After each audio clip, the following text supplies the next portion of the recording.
नमस्कार दोस्तों, मैं सनी कुमार सौरभ स्वागत करता हूं अपने YouTube चैनल पे। दोस्तों, इस टॉपर टॉक के सीरीज़ में दूसरे एपिसोड में आ गए हैं, जिसमें कि हम एक और टॉपर के साथ इंटरव्यू लेने वाले हैं। तो दोस्तों, अगर हम बात करें भारत के सबसे टफेस्ट एग्जाम का, सबसे कठिन परीक्षाओं का, तो उसमें IIT और नीट आते हैं।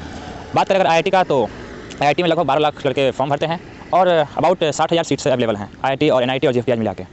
तो अगर हम सिलेक्शन रेशियो देखें तो हर 100 में से 4 से 5 बच्चे का ही सिलेक्शन होता है। मतलब कि अगर 100 लोग फॉर्म भरेंगे तो उसमें से 4 लोगों को लेंगे, बाकी लोगों को डिस्क्वालीफाई कर देंगे। अगर वहीं बात करें नीट का, तो नीट में लगभग 20 लाख लोग फॉर्म भरते हैं और सिलेक्शन उसमें 40,000 सीट्स लगभग MBBS के लिए अवेलेबल हैं। तो उसका अगर सिलेक्शन रेशियो देखें तो हर 100 में से 2 बच्चे का सिलेक्शन होता है। तो मैंने बहुत लोगों को देखा है जो कोई एक एग्जाम की तैयारी करते हैं और दोनों में से मतलब मीन्स कि कोई एक एग्जाम ही नहीं निकल पाता। अच्छे बच्चे होते हैं, पढ़ने में भी तेज होते हैं, बट उनका वो एग्जाम नहीं निकल पाता है। कुछ लोगों का निकलता है, कुछ लोगों का नहीं निकलता है। तो आज हमारे साथ जो शख्स हैं वो ये दोनों एग्जाम को क्लियर कर लिए हैं। इनका नाम है देव साहा। स्वागत करते हैं। Welcome bro. Thank you bro.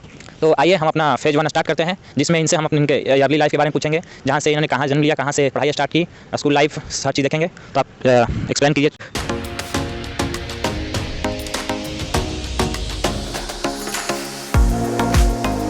Nursery में था तब मैं चेन्नई में था, चेन्नई के स्कूल में, उसका नाम था रॉकफील्ड स्कूल।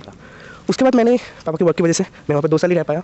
जब मैं KG में था तभी मेरे को जाना पड़ा लखनऊ। वहाँ पर मैंने एक सरकारी गवर्नमेंट स्कूल से ही अपनी पढ़ाई चालू रखी। जब मैं 3 में था तब मेरे को जाना पड़ा था जम्मू कश्मीर। वहाँ पर भी मैंने एक KV से पढ़ाई की थी। तो KV से पढ़ाई करने के टाइम पे मैंने वहाँ पर 6 मंथ ही पढ़ाई कर पाया था। उसके बाद फिर से पापा का ट्रांसफर हो गया। उसके बाद मैं गया था वेस्ट बंगाल, फिर से लौटा था वेस्ट बंगाल, जहाँ पर मेरी जन्म हुई थी। तो वहाँ पर मैंने एक सरकारी स्कूल से फिर से पढ़ाई शुरू की, लेकिन इस बार ये स्टेट गवर्नमेंट स्कूल था। इवन मैं उस टाइम पे समझ गया था कि मतलब स्टेट गवर्नमेंट स्कूल और सेंट्रल स्कूल का बहुत मतलब फ़र्क होता है। तो मेरी पढ़ाई पे भी वो थोड़ा इफेक्ट करना शुरू किया था। जब मैं 4th में था तब मैंने पापा से बात करके अपनी स्कूलिंग चेंज करवा दी। तो मैं जब 5 में गया तब मैं एक ICSE स्कूल में पढ़ता था, लेकिन मैंने उस टाइम पे डिसाइड किया कि मैं JNV की तैयारी करूँगा। जब मैंने JNV की तैयारी शुरू की तो मुझे लगा कि मुझे सच में कुछ नहीं आता। उसके एग्जाम के प्रीवियस ईयर पेपर देख के धीरे धीरे तैयारी शुरू की। मैंने उसके लिए कुछ प्राइवेट में कुछ नहीं लिया था, जस्ट मैं स्कूल के साथ साथ ही बाकी प्रीवियस ईयर पेपर सॉल्व करता रहा। लेकिन मेरा JNV निकल गया। कितने क्लास में आपने JNV निकाला था? 6th क्लास में। लेकिन शायद JNV मेरे लिए नहीं था। स्टिक में पढ़ते टाइम में मेरी हेल्थ थोड़ी ख़राब हो गई। सबको पता है जो JNV वाला है कि वहाँ का खाना, हर एक JNV का खाना उतना अच्छा नहीं होता। इस बार मैं एक CBSE स्कूल में आया था, तो मैंने वहाँ से CBSE, वो मैं फेमस स्कूल नहीं है, फिर भी आप उसका नाम जानना चाहिए तो उसका नाम था ग्रीनफील्ड स्कूल। वहाँ से मैंने बाकी स्कूलिंग करना शुरू किया। उसके बाद 8 में ही मेरे को SOC का जो ओलंपियाड होता है वो मैंने देना स्टार्ट किया था। पहले मैंने इंग्लिश ओलंपियाड दिया था तो मेरा उसमें नहीं निकला था। तो उसके बाद से मैंने डिसाइड किया अब से थोड़ा पढ़ना स्टार्ट किया करना होगा सीरियसली, क्योंकि यहाँ पर कंपटीशन बहुत ज़्यादा है। तो मैंने ऐसी ही शुरुआत हुई मेरी, मान सकते हो कि जो कॉम्पिटिटिव एग्जाम होते हैं क्लास 12 के, उसकी जर्नी की प्रीक्विजिट तैयारी। तो मैंने ऐसे ही शुरू किया अपना जर्नी। तो मैंने पहली बार जो कोचिंग ज्वाइन की थी वो एक लोकल कोचिंग थी, लेकिन उसका लेवल बहुत अच्छा था, मैं बोलूँगा। जो भी मतलब टीचर अच्छे थे? हाँ, टीचर बहुत अच्छे पढ़ाते थे। मतलब टीचर अच्छे थे, उतना फेमस नहीं था, लेकिन टीचर बहुत अच्छे पढ़ाते थे। तो मुझे लगा कि यहाँ से मैं अपना पढ़ाई जारी रखूँ। तो मेरा इसी दौरान मेरा जो RMO होता है, सबको पता होगा, उसका पहले का जो वर्जन होता है PRMO, मैथमेटिक्स ओलंपियाड का, तो मैंने PRMO क्लियर किया था, लेकिन मेरा मैथ उतना स्ट्रॉन्ग नहीं था तो मैंने RMO नहीं दिया। जब मैंने 10th में था तब मैंने एक, सबको इस एग्जाम के बारे में पता ही होगा, NTSC। हाँ, बहुत अच्छा एग्जाम है। मतलब क्वेश्चंस उस लेवल के आते हैं, तो मैंने उसकी तैयारी करना शुरू की। तो इसके लिए मैंने मतलब यूट्यूब से ही तैयारी कर रहा था, बहुत सारे जगह थे। तब मैंने एक इंस्टीट्यूट का नाम सुना था, मोशन के बारे में, मतलब वहाँ से मैंने पढ़ाई करना स्टार्ट किया। उसका एक कोर्स निकलता है मोशन का, मैंने वो ज्वाइन किया था। ऑनलाइन कोर्स था? हाँ, ऑनलाइन कोर्स था। उस टाइम पे ऑफलाइन का चांसेस भी नहीं थे। हाँ, क्योंकि कोविड था। वैसे भी मैं यहाँ पर मोशन का कोई क्लासरूम नहीं था, इसलिए मुझे तो ऑनलाइन ही ज्वाइन करना पड़ेगा, क्योंकि मुझे जाना उस टाइम पे पॉसिबल नहीं था, कोविड था। उसके बाद जब कोविड खत्म होना शुरू हुआ तो NTSC का फर्स्ट डेट आया जो स्टेट लेवल पे होता है। तो मैंने स्टेट लेवल पे जब था तो मैंने स्टेट लेवल का जो एग्ज़ाम हुआ तो मुझे लगा सच में बहुत ही ईजी है, लेकिन वो मैथ पेपर देने के टाइम पे था। जब मैंने स्टेट पेपर देना शुरू किया, क्योंकि मैं CBSE में तब था, तो मैंने वेस्ट बंगाल बोर्ड की जो बुक्स थी उनके बारे में मुझे उतना पता नहीं था, और जो क्वेश्चन आए थे वो वेस्ट बंगाल स्टेट बोर्ड के बुक्स आए थे। तो मेरे को एक झटका लगा, लेकिन फिर भी मेरा मैथ स्कोर 90 था और सेट में स्कोर 80 के आसपास आ गया, क्योंकि उसमें साइंस का पार्ट था जो मेरे को आ गया, लेकिन SST मेरे को नहीं आता था। तो मेरे को SST में जो मार्क्स घटे उसमें घट गए, लेकिन मैं उस मार्क्स से भी स्टेट जो लिस्ट आती है टॉपर की लिस्ट, उसमें मैं 3rd था। मतलब ऑल स्टेट में 3rd रैंक था? हाँ।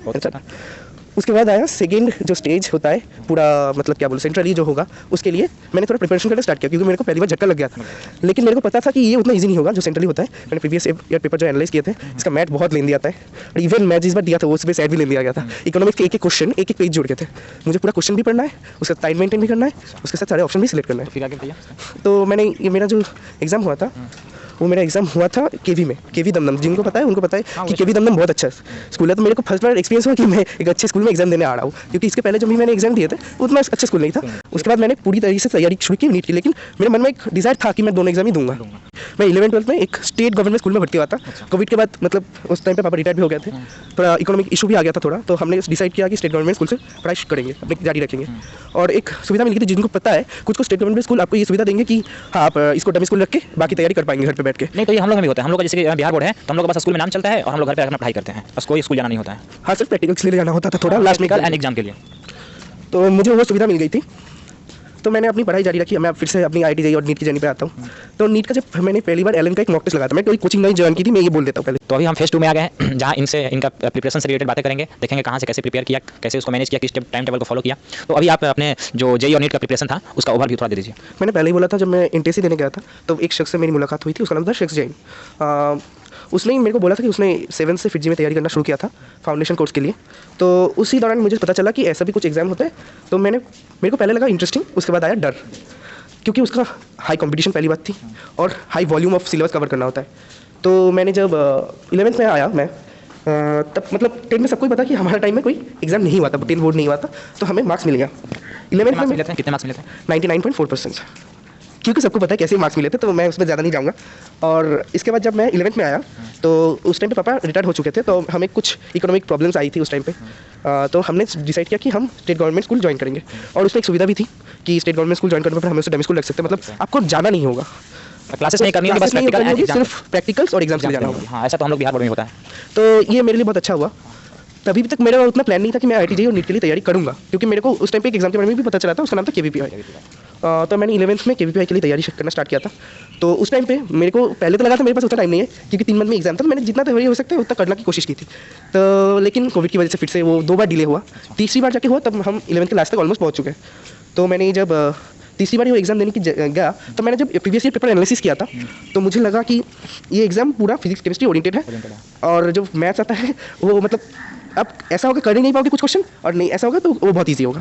कुछ क्वेश्चन ऐसे होंगे कर ही नहीं पाओगे आप, जितना भी टैलेंट हो, क्योंकि फुल अटेम्प्ट करना एग्जाम में बहुत मुश्किल है, कोई करता भी नहीं अपना। आप प्रिपरेशन कहाँ से स्टार्ट किए, कैसे स्टार्ट किए, किस मोड से? प्रिपरेशन मतलब मैंने KVPI के लिए कोई कोचिंग नहीं ज्वाइन की थी, लोकल की कोचिंग थी जिसमें NTSC के लिए तैयारी की थी, लेकिन वो उतना हेल्पफुल नहीं था KVPI के लिए। तो मेरे को ऑनलाइन में एक इंस्टीट्यूट मिला था, फिर से मैं मोशन की बात करूँगा, NTSC वो मोशन KVPI के लिए भी तैयारी करता था, लेकिन उस टाइम पर मेरे को एक शख्स मिले थे अनअकैडमी के, जैन सर, बहुत अच्छा पढ़ाते थे, मतलब मैथ्स। जैन नगदा? नहीं, जैन सर नहीं, जैन सर, प्रशांत जैन सर। हाँ, नाम सुना। ये चलता रहा, KVPI मेरे क्लियर हुआ, लेकिन KVPI के एग्जाम के दिन मेरे को एक जगह पे झटका लग गया। पहली बात तो मैथ्स जैसे हार्ड हुआ, अच्छा। हार्ड था, और बायोलॉजी मेरे को लगा कि बहुत इजी आएगा, लेकिन उस बार आ गया कठिन। पहले आते थे पूरे स्टेटमेंट बेस्ड क्वेश्चन, एक स्टेटमेंट का एक आंसर आएगा, मतलब इस बार आगे मल्टीपल टाइप के क्वेश्चन, लेकिन इसके क्वेश्चन का लेवल कभी कभी IIT JEE तक पहुंच जाता है। सही बात है।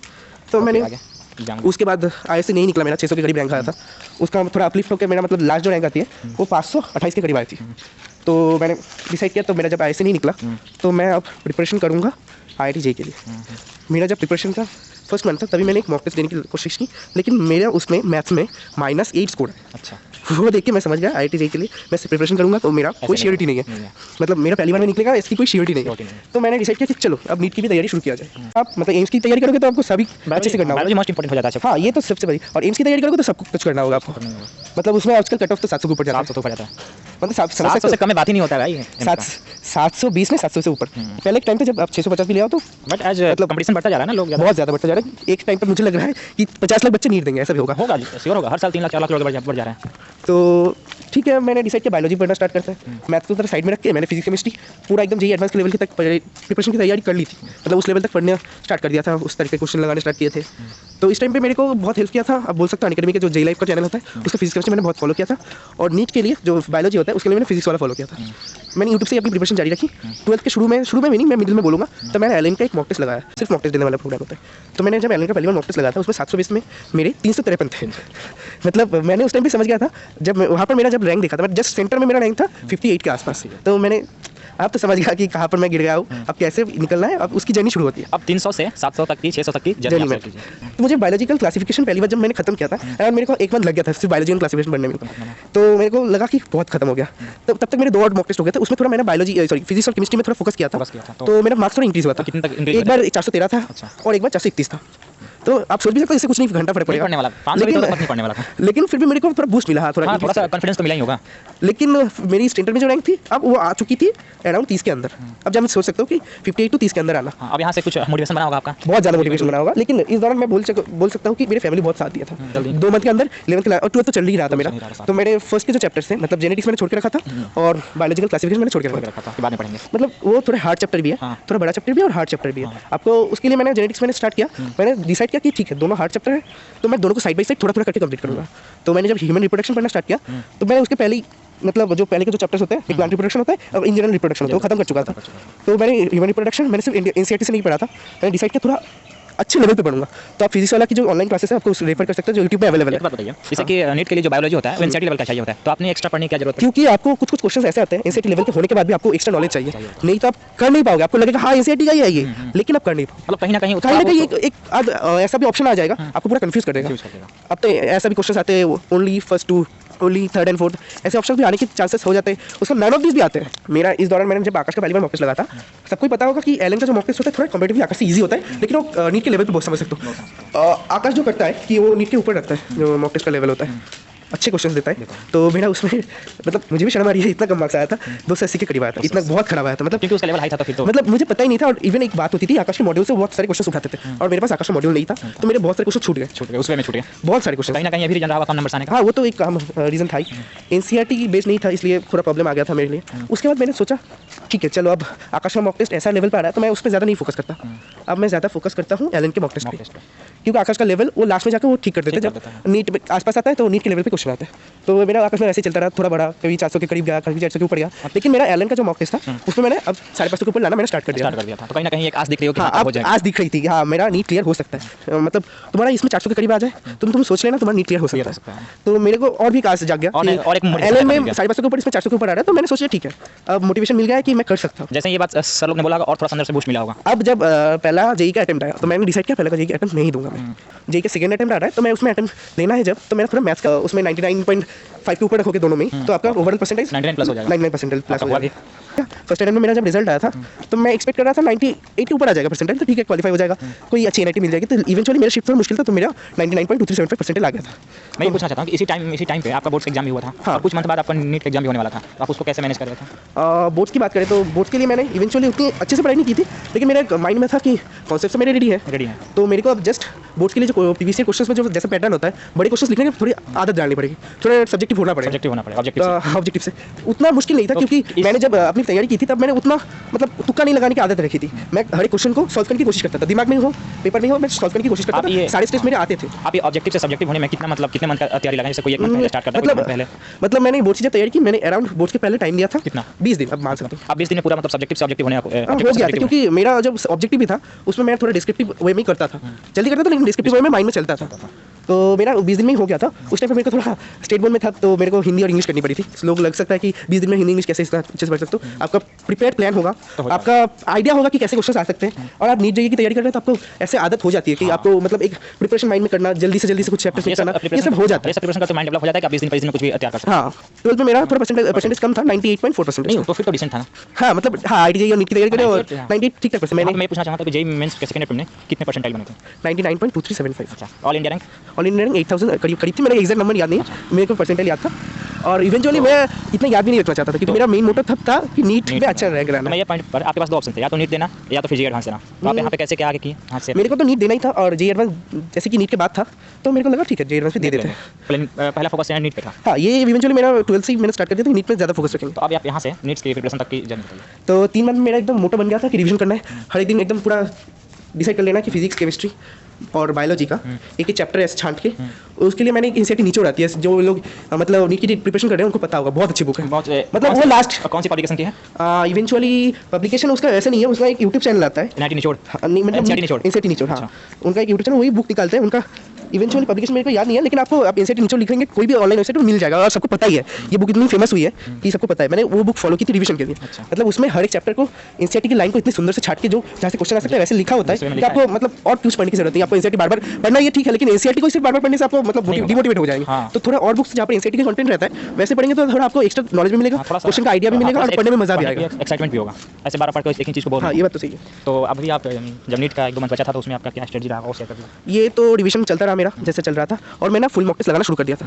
पहले मैं इवेंचुअली मेरे एक मॉक टेस्ट में 650 के ऊपर आ गए थे, तो वो मेरा मॉक टेस्ट इतना अच्छा गया कि मेरे को पूरा बूस्टअप कर दिया। मतलब वो 600 मार्क्स देकर लाया कि नहीं अब तो मैं निकाल ही लूंगा। हाँ, लेकिन यहाँ पे कॉन्फिडेंस फील कर रहे होंगे। कॉन्फिडेंट फील कर रहे होंगे, लेकिन एलएलएम में फिर से मेरी औकात दिखा दी थी। एक मॉक टेस्ट में इवेंचुअली इस बार भी मेरा 500 के ऊपर आया था सिर्फ। ऐसा हो गया था, थोड़ा ज़्यादा कॉन्फिडेंट हो गया था। मैं उस मॉक टेस्ट पे पहले पढ़ के नहीं गया था, ऐसा भी हुआ था। वो चिल में हो गया था, 650 हो गया था, अब तो मेरे 600 के ऊपर ही आएंगे। ये बात मैं सबको सभी एस्पिरेंट को बोलना चाहूँगा, कभी ओवर कॉन्फिडेंट मत होना। हर एक एग्जाम के पहले हर एक चैप्टर जो आपको लगे कि थोड़ा कमजोर है उसको अच्छे से पढ़े, जो चैप्टर आपको लगे स्ट्रॉन्ग है उसको फिर से मतलब आपने जो शॉर्ट नोट्स बनाए उसको देख के जाए। ये कंपलसरी है, आपको शॉर्ट नोट्स बनाने उसको अच्छे से देखना है। आप चाहे तो ऐसे भी कर सकते हैं कि आप खुद का शॉर्ट नोट्स ना बनाए। मैं रिकमेंड ज़्यादा करूँगा खुद के शॉर्ट नोट्स बनाना, लेकिन आप कोई मटेरियल उठा ले जहाँ पर शॉर्ट नोट्स लिखा है वो भी चलेगा। तो ऐसे ही चलता रहा और मैंने इसी दौरान इस 2 मंथ में मैंने करीब 50 के करीब मॉक टेस्ट लगाए थे घर पे। मैंने मॉक टेस्ट मंदिर खरीद लिया था, मतलब जो ऑनलाइन अवेलेबल होते हैं। मैंने पूरा एकदम मतलब हर एक दिन एक मॉक टेस्ट, 2 मॉक टेस्ट भी लगाया, ऐसे भी हुआ है 3 घंटे बैठे। अच्छा, इस पॉइंट में एक बात पूछना चाहता हूँ। मान लीजिए कोई क्वेश्चन मॉक टेस्ट में आया जो आपसे नहीं हुआ, अब आप उसका सॉल्यूशन कहाँ खोजते हैं? सॉल्यूशन मैक्सिमम आपको खुद से आप ट्राई कर सकते हैं। जो क्वेश्चन आते हैं उतना मुश्किल नहीं होता कि आपको मैं फिजिक्स की बात कर रहा हूँ, ऑर्गेनिक की बात कर रहा हूँ, इनऑर्गेनिक की बात करें तो आप पूरा एनसीईआरटी बेस्ड रहता है, तो आपको एनसीईआरटी में मिल जाता है। ऐसा होता है कुछ क्वेश्चंस आपको शायद उस टाइम पे लाइन याद ना रहे, लेकिन आपको हो जाएंगे वो। आप एनसीईआरटी एक और बार पढ़ लोगे तो आप सॉल्व कर पाओगे। फिजिक्स की बात करें तो फिजिक्स पूरा फॉर्मूला बेस्ड रहता है, तो आपको फॉर्मूला देख के हर चीज़ देख के कर सकते हैं। आप और जो क्वेश्चन थ्योरी बेस्ड रहते थे थोड़ा मतलब थ्योरिटिकल आते थे, तो आपको एनसीईआरटी के लास्ट में एक समरी टाइप को दिया होता था और पॉइंट्स टू पॉन्डर होता था। वो सब आपको अच्छे से पढ़ के जाना है, एकदम सिंपल बात है। एनसीईआरटी आप पूरा नहीं पढ़ोगे कोई फर्क नहीं पड़ता, लेकिन आपको examples, summary, points to ponder ये आपको नीट के लिए याद रखना है। और प्रीवियस ईयर पेपर नीट के लिए बहुत कंपलसरी होते हैं, वो तो मैं साथ साथ लगा ही रहा था, क्योंकि वो आप कोई भी मॉड्यूल उठा लो तो उसके लास्ट में रहता ही है। हर एक फेमस जो मॉड्यूल होता है उसमें खुद के क्वेश्चन और प्रीवियस ईयर क्वेश्चन रहती है। नीट के एग्जाम के दिन मेरे साथ एक अच्छा एक इंसिडेंट हुआ था, मैं वो शेयर करना चाहूँगा। मेरा सेंटर गिरा था ऐसी एक जगह पे जहाँ पर मतलब एक रेलवे स्टेशन से जाने में सेंटर तक अराउंड 2 घंटे लगता है। आप सोच सकते हो कैसी दुर्गम जगह थी। वहाँ पर एक आदित्य अकेडमी था, क्यों उन्होंने वहाँ पर अकेडमी बनाई है मुझे पता नहीं है, लेकिन ठीक है चलो। और एक बात हुई एग्जाम सेंटर के पहुँचने के बाद, गेट से वहाँ का जब एग्जाम सेंटर तक पहुँचने में मेरे को पैदल चलना पड़ा अराउंड 3 से 4 किलोमीटर चलना पड़ा। आप सोच सकते हो एक एग्जाम प्रिपरेशन करने वाला इतना टेंशन में रह रहा है, उसको 3 से 4 किलोमीटर चढ़ के एग्जाम सेंटर तक पहुँचना होगा। उसके बीच में कितनी बार उन्होंने चेकिंग किया उनको ही पता है, और जो रास्ते में आने में जो प्रॉब्लम मतलब पहुंचने में प्रॉब्लम हुआ उसको जाने में। तो मेरा पूरा माइंडसेट पूरा हिल गया था। तो मैंने जब एग्जाम पे क्वेश्चन मिला मैंने डिसाइड किया था ठीक है मैं बायोलॉजी से शुरुआत करूँगा। मेरा प्लान चेंज किया क्योंकि आप इतने थक चुका था मेंटली, तो मैंने सोचा थोड़ा रेस्ट कर लेता हूँ, केमिस्ट्री शुरुआत करता हूँ, क्योंकि मेरा केमिस्ट्री हमेशा स्ट्रॉन्ग था। तो मैंने केमिस्ट्री से शुरुआत की। तो आप कह सकते हो एक गलती भी थी, मैं बोलूँगा नहीं बहुत अच्छा डिसीजन था। मैं सबको बोलूँगा बायोलॉजी स्टार्ट करें, क्योंकि बायोलॉजी का आप 1 घंटे में निपटा दोगे तो आपके पास बहुत टाइम रह जाएगा, मतलब 2 घंटे 20 मिनट रह जाएगा जहाँ पर आप केमिस्ट्री फिजिक्स कर पाओगे। तो केमिस्ट्री फिजिक्स जब कर पाओगे तो आप केमिस्ट्री के लिए 1 घंटा दोगे, फिजिक्स आपको 1 घंटा 20 मिनट लगना ही होगा। उसमें भी आप कंप्लीट नहीं कर पाओगे, क्योंकि फिजिक्स बहुत आपको हर एक न्यूमेरिकल्स लगाने होता था, मैक्सिमम न्यूमेरिकल्स ही आता था नीट में, तो आपको 1 घंटा 20 मिनट रखना होता था। तो मेरा वो डिसीजन थोड़ा मतलब क्या बोलूँ बैकफायर कर गया था, नहीं ठीक भी फिर भी चल गया। मेरा इवेंचुअली मेरा केमिस्ट्री में 108 आया था, लेकिन मैंने एक और बार गलती कर दी जब मैंने बायोलॉजी मिडिल में करना स्टार्ट किया। किसी कारण से उस टाइम पे पेपर थोड़ा लेंदी आ गया था, तो बायोलॉजी में मेरा मैक्सिमम टाइम चला गया, तो फिजिक्स में मेरा थोड़ा कम टाइम मिला, तो मैंने कम क्वेश्चन सब किए। ऐसा भी करना पड़ा कि लास्ट में जल्दी उसमें कुछ क्वेश्चन गलत हो गए, क्योंकि फिजिक्स में आप कम टाइम में करने की कोशिश करेंगे तो गलतियां होंगी। तो मेरे कुछ गलती हो गई थी, बट इवेंचुअली मैं उतना सेटिस्फाई नहीं था, लेकिन खुश था। लेकिन मेरा जब प्रिपरेशन मैंने जब स्टार्ट किया था, ऐसा भी होता है 250 मार्क्स वहाँ से मैं जब मैंने आंसर किया था उसमें भी बहुत सारे मैं क्या बोलूँ कॉन्ट्रडिक्शन था। तो जब ठीक ठाक मिला तो मेरा अराउंड मैंने देखा 608 आ रहे थे, और इवेंचुअली मेरा मिला भी 608। नीट का रिजल्ट मिल गया, फिर आप जेईई का रिजल्ट कैसे करें? वो जेईई एडवांस की मैंने 1 मंथ बाकी था, जेईई एडवांस का। तो मैं 1 मंथ में जितना हो सके, मेरा मतलब जेईई एडवांस 1 मंथ की चीज़ नहीं है, पहली बात चीज़ नहीं है, बट आप क्या किए 1 मंथ में? मतलब तो मैंने एक डिसाइड किया तो ठीक है ऑनलाइन रिसोर्सेज के ऊपर थोड़ा रिलाई किया जाए। जो ऑनलाइन में वो जो लोग बोल रहे हैं कि मोस्ट प्रोबेबल क्वेश्चन उसके ऊपर थोड़ा रिलाई किया जाए, क्योंकि मेरे पास कुछ नहीं है। तो मैंने उसके ऊपर थोड़ा रिलाई किया, और मेरे जो प्रीवियस कॉन्सेप्ट्स हैं उसके ऊपर थोड़ा रिलाई करने की कोशिश। इसमें आप मतलब कैसे क्या किए कि कहाँ से क्वेश्चन उठाएं, क्या मतलब इसके लिए मैंने एक मतलब क्या बोलूँ फिजिक्स का एक चैनल आता है, सबको पता होगा, मतलब वो एक IIT के एलुमनी है, उन्होंने एक चैनल खोला था, बहुत अच्छा लगा था मेरे को। तो उनका जो फिजिक्स का कंटेंट था वो मैं फॉलो करता हूँ। नाम बता सकते हैं? असल में मेरा नाम उतना याद नहीं है, लेकिन आप सर्च करोगे best physics channels for IIT JEE advance तो आपको मिल ही जाएगा, वो टॉपिक होता है। और उसके बाद मैंने फिजिक्स की भाषा तैयार की। केमिस्ट्री मैंने रिलाई किया कि आपको ऑर्गेनिक के लिए सॉल्वेंट्स का बुक आता है, तो मैंने उसके लिए उस टाइप पे उसके ऊपर रिलाई किया। और JDL का बुक आता है इनऑर्गेनिक के, फिजिकल के लिए मैंने पूरा फॉर्मूला बेस्ड था। आप इस दौरान मॉक टेस्ट लगाए कि नहीं लगाए? मैंने JEE के लिए एक ही मॉक टेस्ट लगाया था, केवल एक मॉक टेस्ट लगाया था, समझ ही सकते हैं। मैं इस चीज़ को आप मानते हैं कि जेईई एडवांस के लिए पहले और मॉक टेस्ट लगाना चाहिए? बहुत ज़्यादा मॉक टेस्ट लगाना चाहिए। JEE एडवांस के लिए मैं इवेंचुअली बोलूँगा आप मॉक टेस्ट फेज में भी दे सकते हो, मतलब 2 फेज में 3 दिन घंटे का 3 घंटे 2 फेज में देना मैं प्रेफर करूँगा, 6 घंटे एक साथ मत बैठना। नहीं सही बात है। तो फिर यहाँ पे आपका जेईई एडवांस एग्जाम के दिन कैसा कितना रहा? मतलब JEE एडवांस मेरा मतलब मैंने जो एक्सपेक्ट किया था उससे मेरा अच्छा रहा। रहा, क्योंकि इस बार 2023 का पेपर थोड़ा ईजी था रिलेटिवली, 22 से तो ईजी था। तो कितने मार्क्स बने और कितना रैंक? मेरा मार्क्स आया था 116। अच्छा। और रैंक बनी थी 10,000 के करीब। 10,000। तो मेरा उसमें कुछ नहीं रहा था। पहली बात तो उसमें बहुत पीछे का रैंक्स मिला, मतलब कॉलेजेस के सीट मिलेंगे आईटी, तो मैंने गिव अप कर दिया। तो यहाँ तक कि आपका जो प्रिपरेशन का फेज है हाँ। वो यहाँ तक खत्म हो गया। ठीक है। अब मेरा मतलब मैं शेयर करना चाहूँगा, जब मैंने डिसाइड करना चाहा कि आप मेडिकल जाओ या फिर जेई, मैं मतलब इस बात पे बाद में आता हूँ। अब ऐसा कोई इंसिडेंट जो इस फेज में आपको थोड़ा सा ये किया हो, मतलब जो लगा हो कि नहीं आपको शेयर करना चाहिए? जेई एडवांस के पहले की मैं बात शेयर करना चाहूँगा। तो लोग मेरे को बोल रहे थे तेरा तो नहीं नीट निकल जाएगा, तू क्यों जेई एडवांस देना चाहता है? पहली बात तो मेरे को एक चैलेंजिंग लगा था, क्योंकि लोग सोचते हैं कि नीट जो देता है उसके लिए एडवांस नहीं है। नहीं है, सही बात है, क्योंकि कोई एक लोग किसी एक चीज़ का ही तैयारी करते हैं, वो भी निकलना ना निकलना वो मतलब काफ़ी टफ होता है। लेकिन मेरे को लगा ठीक है, तो मैं एक चैलेंज की तरह लिया था। तो उसी दौरान एक इंसिडेंट भी हुआ था। तो मेरे साथ एक बच्चा जो मेरे साथ डीपीएस रूबी पार्क में पढ़ता था, मतलब आपको पता ही होगा डीपीएस रूबी पार्क में एक बच्चे ने जेई मेंस में 100 के अंदर रैंक लाई थी। सोम पाल उसका नाम। तो और नीट नीट में वो दिया नहीं था। तो मतलब उस स्कूल से आपका 100 के अंदर ऑल इंडिया रैंक आया था। और उसके बाद उसने ही मतलब जेई एडवांस में बहुत अच्छी रैंक लाई थी।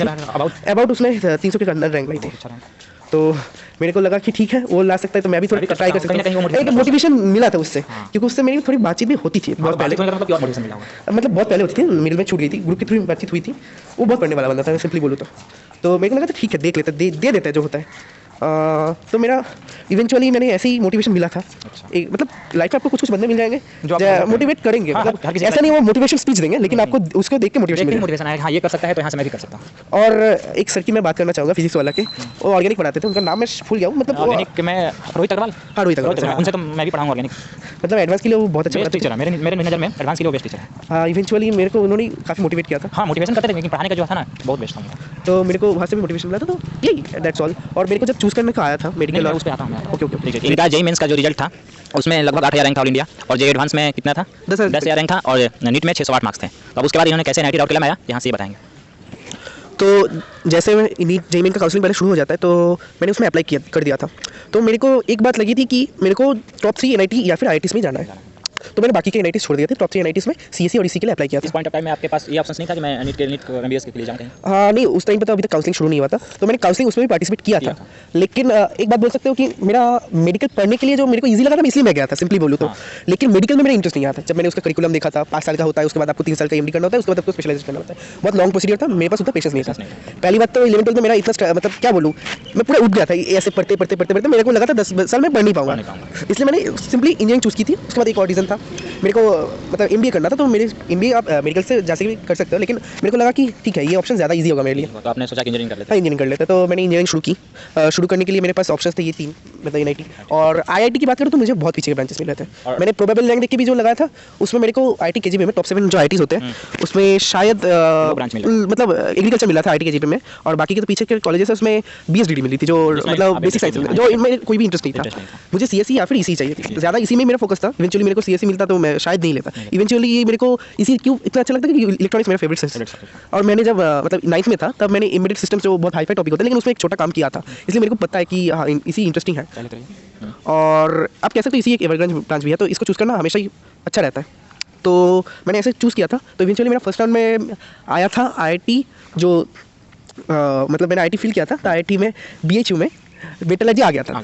तो मेरे को लगा ठीक है आईआईटी बीएचयू मेटलर्जी में जाया जाए। तो पापा ने बोला कि तू मेटलर्जी मत जा, क्योंकि लास्ट में जाके तू वहाँ पर ब्रांच चेंज कर सकता है, लेकिन मुझे पता है तेरा एकेडमिक्स उतना अच्छा नहीं जाता जितना तेरा कॉम्पिटिटिव एग्जाम जाता है। तो उस टाइम मत कर, तू एनआईटी में जा और आसपास की कोई एनआईटी ले ले। मोस्ट ऑफ द कॉलेज में ब्रांच चेंज का ऑप्शन तो बंद हो गए हैं। हाँ अब तो बंद हो गए, लेकिन कुछ आईआईटीज़ में अभी भी है। तो वो ऑप्शन मैंने मतलब हटा दिया, और इवेंचुअली मुझे 6 राउंड में जब आप फिर से फिलअप कर सकते हो आपका चॉइस, तो मैंने डाला था यही सब इसी, और तो मेरे को इसी मिल गई यहाँ पे। तो इसके बाद से मेरा स्टार्ट हो गया। तो ऐसा ही चलता रहा। मैंने मेडिकल में मेरा इवेंचुअली बोलूँ तो सबको पता भी होगा, बहुत फेमस कॉलेज मिला था कल्याणी जैन, मैंने जब काउंसलिंग में पार्टिसिपेट किया था। लेकिन मैं उसमें मतलब आसपास से भी बहुत प्रेशर आता है, क्योंकि मेडिकल को ज़्यादा लोग आजकल प्रेफर करते हैं। हर कुछ आता है कि मेडिकल में एमबीबीएस करे, लेकिन मैंने क्योंकि प्लान अलग था तो मैंने नहीं गया। ये ब्रेव, हाँ ये मैंने अपना ही सुना, ये सबको मैं बोलूँगा अपना ही सुनो। तुम जाना चाहते हो कि इकोनॉमिक्स लेकर पढ़ना चाहते हो, इकोनॉमिक्स लेकर पढ़ो, हिस्ट्री लेकर पढ़ना चाहते हो, वही पढ़ो, क्योंकि तुम उसमें आगे बढ़ सकते हो। जो इंटरेस्ट नहीं है, तुम इंजीनियरिंग में इंटरेस्ट नहीं है, तुम जोर जबरदस्ती भेज दिया जाए तो थोड़ी ना पढ़ना तो आपको है ना। हाँ वही। तो अब कुछ कॉमन क्वेश्चन है जो प्रिपरेशन के दौरान आते हैं, जो मुझे लड़के कुछ भेजे हैं। तो मैं आपसे पूछना चाहता हूँ कि जेई का एक बेस्ट ऐसा प्लान बताइए जिसको लोग फॉलो करें और उसको। असल में मेरा प्लान मतलब बहुत हैफाजत था, इसलिए मैं तो मेरा प्लान कभी रिकमेंड नहीं करूँगा। तो मैं बोलूँगा फाउंडेशन के लिए आप किसी भी कोचिंग इंस्टीट्यूट में भर्ती हो जाए, आप एफोर्ड कर सकते हैं, आपके पास टैलेंट है तो भर्ती हो जाए, क्योंकि वो टैलेंट के बेसिस पे भी स्कॉलरशिप दे ही देते हैं। मैं फिजी का नाम लेना चाहूँगा, बहुत अच्छा इंस्टीट्यूट है, प्रेफरेबल भी है। और उसके बाद मैं आकाश चैलेंज तो होता ही है। आजकल फिजिक्स वाला भी बहुत मतलब उन्होंने भी फाउंडेशन कोर्स चालू किया है। अनअकैडमी में भी फाउंडेशन कोर्स आप कोई भी एक चूज़ कर सकते हो, लेकिन आप पहले से स्टार्टिंग कर दें, क्योंकि आपको जेईई एडवांस निकालना है तो आपको पहले से स्टार्टिंग करना होगा। जैसा कि आप जेईई और नीट का प्रिपरेशन किए थे, नीट में एक जो बायोलॉजी है और केमिस्ट्री जो थोड़ा सा याद करने वाला है, जो मेमोरी बेस है। जेईई में भी केमिस्ट्री में ऑर्गेनिक है जो कि आपको मेमोरी बेस है। तो आप मेमोरी बेस को बेस्ट वे बताइए जिससे हम टैकल कर सकें। हर किसी को प्रॉब्लम आता है मेमोरी बेस्ड के लिए आपको एक रिलेवेंट सोर्स को फॉलो करना होगा। आप ऐसा नहीं कर सकते कि बहुत सारे सोर्सेस ले लिए सबसे पढ़ना स्टार्ट कर दिए। आपको एक रिलेवेंट सोर्स को फॉलो करना पड़ेगा। इसके लिए मैं नीट के लिए तो बोलूँगा आप एनसीईआरटी को फॉलो करिए। फॉलो तो ठीक है, बट उसको याद कर सकते एक बार देखने से तो याद होने से रहा। आपको बार बार पढ़ना होगा और रेलेवेंट क्वेश्चंस लगाने होंगे। आप क्वेश्चंस के थ्रू भी आंसर याद कर सकते हो, क्योंकि आजकल नीट में जो ट्रेंड है आपको बहुत बड़े-बड़े क्वेश्चन देता है, उसमें इतने सारे इन्फो आ जाते हैं। आप ऐसा भी हो सकता है कोई इन्फो आपको एनसीईआरटी पढ़ने के टाइम पे छूट जाए, लेकिन आप उस क्वेश्चन के दौरान अच्छे से पढ़ोगे तो ऐसा होता ही है हमेशा क्वेश्चन के लिए कि वो मतलब वो क्वेश्चन का जो इन्फो होता है आपको ज़्यादा याद रहता है बुक पढ़ने से भी। तो मैं इसलिए ज़्यादा रिकमेंड करूँगा मॉक टेस्ट लगाएं, उसके ऊपर आप ज़्यादा से ज़्यादा क्वेश्चन प्रैक्टिस करें। इनऑर्गेनिक के लिए तो मैं बोलूँगा आप हर एक चैप्टर के लिए जितने क्वेश्चन हो सके 100-200 जितने आप प्रैक्टिस करते रहिए। मतलब जितना क्वेश्चन करेंगे उतना ही वो चैप्टर हाँ, वो याद हो जाएगा। ऐसा नहीं कि कोशिश कर लिए उसके बाद उसको देखना है दूसरी बार गलती होता है तो उसको देखना है कहाँ गलती हुआ है, कितना थ्योरी आपने कवर किया, कितना मिस हुआ है, आंसर सही क्या है। हाँ। अगर आंसर नहीं मिलता अब मैं हमेशा बोलूँगा सिर्फ आंसर को मत देखिए, उसका जो एक्सप्लेनेशन होता है उसको पढ़िए, क्योंकि उसमें आपको एक्स्ट्रा इन्फो मिल जाएगा। हो सकता है वो आंसर से क्वेश्चन आए, एक्सप्लेनेशन से भी क्वेश्चन आ सकता है आपके लिए। और आपने जो जेईई और नीट दोनों क्लियर किया है, इसमें आपको आई थिंक दोनों साल कांस्टेंट मोटिवेशन के साथ आगे बढ़ना होगा। हाँ, इवेंचुअली आपको करना ही होगा। मेरे को नहीं लगता कहीं बीच में थोड़ा भी डाउन हुए होगे।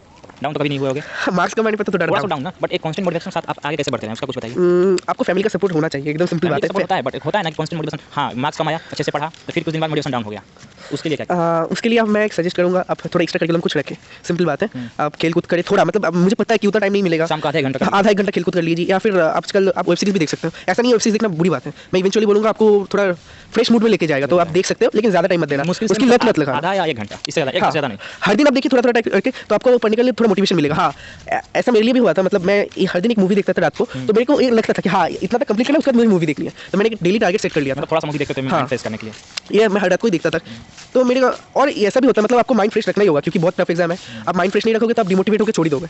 आप मुझे एक परफेक्ट टाइम टेबल बताइए जो एक जेईई स्टूडेंट या नई स्टूडेंट को फॉलो करना चाहिए, जिससे करके वो क्लियर कर सके। आप बहुत पहले से शुरुआत करोगे तो आप जिस कोचिंग इंस्टीट्यूट में होंगे वो आपके लेवल के हिसाब से बोल ही देंगे आपको क्या फोकस करना है। आप वो है कि आप एक अपना टाइम टेबल। हाँ, आप ऐसे बोल सकते हो कि मतलब आप सेल्फ स्टडी कर रहे हो तो आपको एक खुद से टाइम टेबल बनाना होगा। मैंने जो किया था, मैंने 12th का ही बोलूँ मैं, मतलब एक जैसे कि सेल्फ स्टडी कितना आवर मैं रिवीजन में लगाऊं, कितना आवर ये करने में लगाऊं, कितना आवर वो करने में लगाऊं, ये आप जब फर्स्ट में हो गए 12th में, मैं वैसे ही बोलता, मैं जब फर्स्ट में था तब मैं 6 से 7 घंटे पढ़ता था। उस टाइम पर जब शुरुआत की तो उतना रिवीजन का नहीं था, तो 11th का जो भी रिवीजन का था 1 घंटा, ज़्यादा से ज़्यादा 1 घंटा लेता था।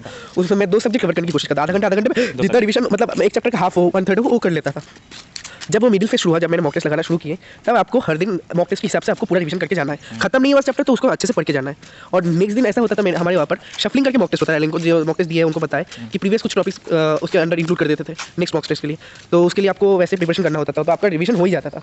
लास्ट ईयर की बात करूँ तो आपको उस टाइम पर 10 से 11 घंटे देने होंगे। सिंपल बात है, आपको 4 घंटे रिवीजन में लगाना ही होगा। तो आप ये मुझे बताइए कि एक लड़का स्मार्ट भी है, पढ़ने में तेज, मतलब पढ़ने में स्मार्ट है, और एक लड़का जो हार्ड वर्क करता है, दोनों का कितना रेशियो रखे कि मेरा ये निकल जाए? मतलब हार्ड वर्क वाले को तो इवेंचुअली वो हार्ड वर्क करता है, तो बोल ही दिया, तो उसको तो ज़्यादा हार्ड वर्क करना ही होगा। बट ये पूरा हर चीज़ मैंने नहीं रखता कि हार्ड वर्क कितना कर रहा है, एक स्मार्टनेस भी तो चाहिए होता है। हाँ, ये बोल सकते हो। मैं नीट के लिए सच में बोलूँगा तो स्मार्टनेस की कम जरूरत होती है। ये मैं नीट एक्सपीरियंस को मतलब टोक के नहीं बोला, ये सच में ही है कि आप हार्ड वर्क इवेंचुअली करोगे तो आपको कुछ अच्छा ही मिल जाएगा। जेईई के लिए स्मार्टनेस बहुत ज़रूरी है। जेईई के लिए जो होता है आपको बहुत स्मार्टली अप्रोच करना पड़ता है, क्योंकि हर चीज़ क्वेश्चन को पकड़ना है, किस क्वेश्चन को छोड़ना है। आप सिर्फ जेईई मेन के लिए तैयारी करते हो तो आपका अप्रोच अलग होगा, सिर्फ जेईई एडवांस के लिए तैयारी करते हो तो उसका भी अप्रोच अलग होगा। जिस क्वेश्चन दो का कर जाए, हाँ, अब 2 के लिए तैयारी करते हो तो आपका अप्रोच अलग होगा। अप्रोच शिफ्ट करना पड़ता है, बहुत ज़्यादा शिफ्ट करना पड़ता है। एडवांस और मेन के क्वेश्चंस में पूरा मतलब आकाश पाताल का फर्क आ जाता है, जो दिया है उनको पता है। जब जैसे कि जब बोर्ड एग्जाम होता, अभी जस्ट बोर्ड एग्जाम हो रहा था, हाँ। और साथ में जेईई मेंस का फर्स्ट अटेम्प्ट हो रहा है, हाँ। तो अगर दोनों को किसी को दोनों को देना होगा तो किस तरह से अप्रोच करें कि जेईई मेंस कैसे चला? क्योंकि आपके पास आपको अपनी प्रायोरिटी चूज़ करनी होगी, आपको बोर्ड में अच्छा रखना है या फिर जेईई मेंस में। मैं एक सेफ अप्रोच की बात करूँगा, क्योंकि जेईई मेंस में 2 अटेम्प्ट होते हैं, एक बार तो 4 अटेम्प्ट भी होते हैं, वो अलग बात है। 2 अटेम्प्ट होते ही है, तो आप ऐसे चूज़ कर सकते हो कि बोर्ड तो एक भी बार होगा ना, तो बोर्ड को पहला प्रायोरिटी दे दीजिए, और जेईई मेंस को ऐसे देखिए कि हाँ मेरा पहला पेपर मैं दे के आता हूँ कैसा होता है। जो भी मतलब हाँ, उसके लिए आपको डिसहार्टेन नहीं होना कि मतलब खराब चला गया, तो सोचना है कि ठीक है मैंने बोर्ड के लिए ज़्यादा टाइम दिया था तो वो चलता है। तो बोर्ड के लिए मैं एक बात बोलना चाहूँगा, बोर्ड के लिए मैंने स्टेट बोर्ड में गया था, लेकिन मुझे पता है सीबीएसई क्या क्या होता है, तो इस टाइम पे थोड़ा अलग टाइप के क्वेश्चन आते हैं। तो बायोलॉजी के लिए मैं बोलना चाहूँगा कि सीबीएसई में जो करिकुलम फॉलो होता है वो काफ़ी हेल्पफुल होता है नीट के लिए। तो आप ऐसा भी मत सोचिए कि हाँ बोर्ड तो पूरा अलग है, ये पूरा